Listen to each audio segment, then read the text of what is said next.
بسم اللہ الرحمن الرحیم۔ السلام علیکم ویورز، میں ہوں مسز رائے اور اپنی ایک اور نیو انفارمیٹک ویڈیو کے ساتھ آپ کی خدمت میں حاضر ہوں۔ ویورز، ویڈیو دیکھ کے آپ کو اندازہ ہو گیا ہوگا کہ آج کی ویڈیو کس انفارمیشن کے بارے میں ہے۔ ویورز، ہم لوگ مسلمان ہیں، لیکن پھر بھی مسلمان ہونے کے ساتھ ساتھ ہم لوگ اتنے فرقوں میں بٹے ہوئے ہیں کہ ان کی گنتی کرنا مشکل ہے۔ ہر کوئی جس عقیدے کو فالو کر رہا ہے وہ اسی کو ٹھیک سمجھتا ہے اور ساری زندگی اسی پر گزار دیتا ہے۔ ویورز، آج ہم فقہ جعفریہ کی شام غریبہ میں کیا ہوتا ہے آپ کو بتائیں گے۔ ویورز، میرے ایک جاننے والوں نے شام غریبہ اٹینڈ کی اور یہ واقعہ مجھے بھی سنایا، تو میں نے کہا چلیں ویڈیو بنا کے آپ کے ساتھ شیئر کرتی ہوں۔ ویورز، میرے جاننے والے کے دل میں اس کے امام مسجد میں کافی ڈر خوف پیدا کر دیا تھا۔ امام مسجد کے مطابق شیعہ لوگ جب بھی جلوس نکالتے ہیں تو یہ سنی بچوں کو اٹھا کر ان کا خون نیاز میں ڈال کر کھاتے اور کھلاتے ہیں۔ یہ ایک خوفزدہ بات تھی۔ پھر اسے کسی ایک پکے نمازی نے بتایا کہ اہل تشیع بہت ہی عجیب ہوتے ہیں۔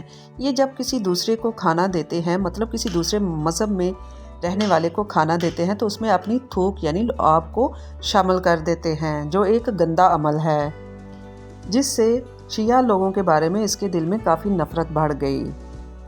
ویورز، میرے جاننے والے نے مجھے بتایا کہ جب وہ ہائی اسکول میں تھا تو اس کے دوست نے آ کے اس سے پوچھا کہ تمہیں پتہ ہے شام غریبہ کیا ہوتی ہے اور رات کو شام غریبہ ہیں، کیا تم میرے ساتھ چلو گے؟ اس نے دوست سے پوچھا کہ یہ شام غریبہ کا کیا چکر ہے، تو اس نے اسے بتایا کہ میرے مولانا کہتے ہیں کہ شام غریبہ میں لڑکے اور لڑکیاں یعنی مرد اور عورتوں کو ایک ہال میں اکٹھا کیا جاتا ہے اور ساری بتیاں بجھا دی جاتی ہیں۔ اس کے لیے یہ سب کچھ ایک نیا تھا، اس نے شام غریبہ اٹینڈ نہیں کی، لیکن جب وہ میٹرک کلاس میں تھا تو ان کا ایک دوست اہل تشیع نکلا۔ اس نے اسے بہت غور سے دیکھا کہ اس کی کیا چیز ہم سے نرالی ہے، لیکن وہ ایک سیدھا سادہ سا عام سا انسان ہی تھا۔ ان میں آپس میں دوستی ہو گئی۔ ظاہر ہے اسکول میں سارے پڑھنے جاتے ہیں، وہاں پہ مذہب کا کیا لینا دینا، اس لیے ان کی دوستی پکی ہو گئی۔ ویورز، تو ایک دن بیٹھے بیٹھے اس نے اپنے اہل تشیع دوست سے سارے سوال و جواب ایک ہی سانس میں کر دیے کہ تم لوگ کیا کرتے ہو، بچوں کا خون نیاز میں ڈالتے ہو اور دوسروں کو جو کھانا دیتے ہو اس میں تھوک پھینک دیتے ہو۔ تو اس پر اس کے دوست کا چہرہ لال سرخ ہو گیا اور اس نے یہ سب ماننے سے انکار کر دیا کہ ہمارے مذہب میں ایسا کچھ نہیں ہوتا۔ اس سے مزید نہ اس نے کوئی بات کی نہ لڑائی کی اور وہ چلا گیا۔ ویورز، جیسے ہی محرم کا مہینہ شروع ہوا تو اس کے دوست نے اسے شام غریبہ میں جانے کی دعوت دی اور کہا کہ آؤ میرے ساتھ تم بھی شام غریبہ اٹینڈ کرو، اور اگر جو تم کہتے ہو وہ سچ ہوا تو میں بھی یہ مذہب چھوڑ دوں گا۔ تو اپنے دوست کے ساتھ پلان یہ ہوا کہ 10 محرم کی رات ہم لوگ دوست کے گھر میں اکٹھے ہوں گے اور وہاں سے بارگاہ کے لیے نکلیں گے۔ وعدے کے مطابق 10 محرم کو یہ جب اپنے دوست کے گھر پہنچا تو کیا دیکھتا ہے کہ سب نے کالے کپڑے پہنے ہوئے ہیں، لیکن سب چہروں سے بہت تھکے ہوئے لگ رہے تھے، جس کی وجہ یہ معلوم ہوئی کہ یہ 10 دنوں سے مجالس اور ماتم کر کر کے تھکے ہوئے ہیں، سارا دن جلوسوں میں بھی شرکت کرتے ہیں۔ میرے دوست کے گھر والے جو ہیں وہ بھی کافی تھکے ہوئے تھے۔ میرے دوست کے ابو کی آنکھیں کافی ریڈ ہوئی تھیں۔ میرا دوست میرے لیے کھانا لے آیا۔ اس نے کہا کہ آج 10 محرم ہے، اس لیے گھر میں کھانا نہیں بنا تو یہ نیاز ہے، کھا لو۔ جیسے ہی اس نے نیاز کا نام لیا میرے ذہن میں سارے وہی سوالات آ گئے جو بچپن میں میرے ذہن میں فکس کیے گئے تھے۔ دل نہیں کر رہا تھا نیاز کھانے کو، لیکن جب اس نے مجھے بتایا کہ یہ لنگر ہمسایوں کے گھر سے آیا ہے جو کہ سنی ہے، تو پھر بھی بڑی مشکل سے میں نے ایک روٹی کھائی۔ یہ اپنے دوست کے گھر والوں کے اخلاق سے بہت متاثر ہوا، سب نے اس کے ساتھ حسن سلوک رکھا۔ ویورز، جب رات کے 9 بجے تو اس کے دوست نے کہا کہ اب امام بارگاہ چلتے ہیں، وہیں پہ شام غریبہ ہوگی۔ شام غریبہ کا سن کے اس کے ذہن میں وہی سوال سارے دوبارہ سے آ گئے جو اس نے امام مسجد سے لے کر اپنے دوستوں تک سب کچھ سنا ہوا تھا۔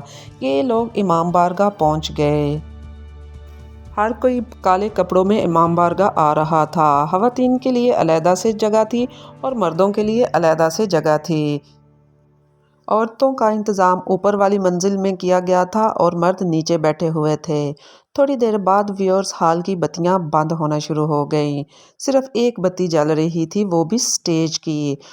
اور تھوڑی دیر بعد وہاں پہ ایک بندہ حاضر ہوا جس کے فرنٹ کے بٹن کھلے ہوئے تھے اور آستینیں اس نے چڑھائی ہوئی تھیں، اور سننے میں آیا کہ یہ ذاکر ہیں۔ سٹیج پہ اپنی کرسی پہ بیٹھتے ہی اس نے اِنَّا لِلَّهِ وَإِنَّا إِلَيْهِ رَاجِعُونَ پڑھا، جس سے پورے ہال میں کوہرام مچ گیا، جیسے ہر کوئی اسی کا انتظار کر رہا تھا۔ اس نے یہ آیت 3 دفعہ پڑھی اور ہر دفعہ گریہ زاری آزاری میں اضافہ ہوا۔ اس ساری سچویشن کو دیکھ کے یہ بڑا کنفیوز تھا کہ ابھی ذاکر نے کچھ پڑھا بھی نہیں، کوئی بیان بھی نہیں کیا، تو یہ لوگ کیوں اتنی اونچی اونچی رو رہے ہیں؟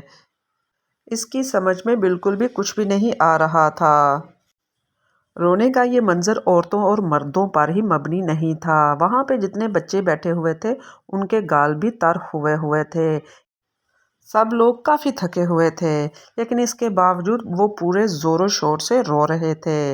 اتنے میں ذاکر نے آگے سے اپنا بیان شروع کیا کہ نبی کے نواسے کا سر قلم کر دیا گیا اور نبی زادیوں کو دشمن نے قید کر لیا۔ صبح کے ٹائم ماؤں کے پاس بچے تھے، لیکن اب شام غریباں شروع ہو چکی ہے۔ عورتیں اتنی اونچی آواز میں رو رہی تھیں کہ ان کی آواز نیچے تک آ رہی تھی۔ ذاکر جیسے جیسے پڑھتا جا رہا تھا گریہ زاری میں اضافہ ہو رہا تھا۔ ذاکر پڑھتا رہا اور اسے پتہ بھی نہیں چلا کہ کب اس کی آنکھوں سے آنسو جاری ہو گئے اور یہ آنسو آہستہ آہستہ ہچکیوں میں بدل گئے۔ ویورز، شام غریباں ختم ہو چکی تھی۔ اس کا دوست روتی ہوئی آنکھوں کے ساتھ اس کے پاس آیا اور کہنے لگا، کیا تم نے دیکھا شام غریباں میں کیا ہوتا ہے؟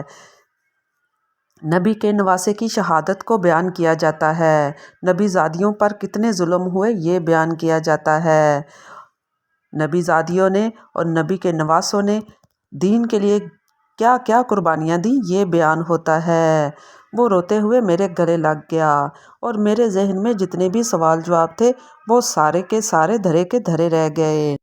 یہ ہوتی ہے شام غریباں، یعنی کہ غریبوں کی شام، سب کچھ لٹ جانے کے بعد بھی صبر کرنے کی شام۔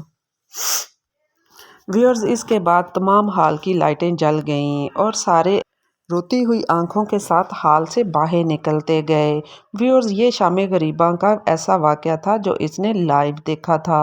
شام غریباں کے بارے میں جتنی بھی افواہیں پھیلی ہوئی تھیں وہ سب اس کی نظر میں غلط ثابت ہو چکی تھیں۔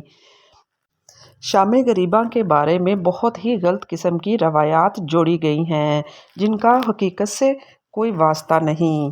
اس لیے دوسروں کے مذاہب کو غلط کہنے کی بجائے اپنے مذہب کو، اپنے عقیدے کو مضبوط کریں۔ امید کرتی ہوں آج کی ویڈیو آپ کو اچھی لگی ہوگی۔ ویڈیو اچھی لگے تو کمنٹ باکس میں ضرور بتائیے گا۔ میرے چینل کو سبسکرائب کریں اور ویڈیو کو لائک کرنا مت بھولیے گا۔